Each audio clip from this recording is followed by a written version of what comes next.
Makeup artist না হয়েও makeup না শিখেও আমাকে মেকআপ করতে চলে যেতে হলো।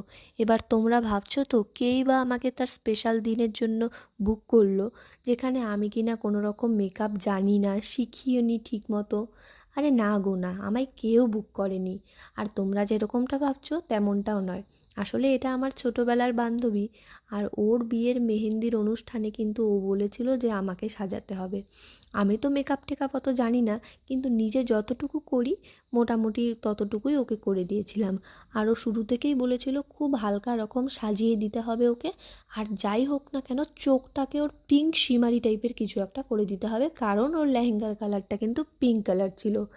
আর আমরা তারপরে পার্লারে চলে গেছিলাম, আর এসে দেখি ও লেহেঙ্গা না পরেই হাফ রেডি হয়ে মেহেন্দি পরতে বসে গেছে, আর এদিকে তো ওর অনেকটা মেহেন্দি পরাও কমপ্লিট হয়ে গেছে। তারপরে ওর ফুল লুকের কোনো ভিডিও আমি নিতে পারিনি। আর এই হচ্ছে ওর ফুল লুক, ছবিতে দেখে না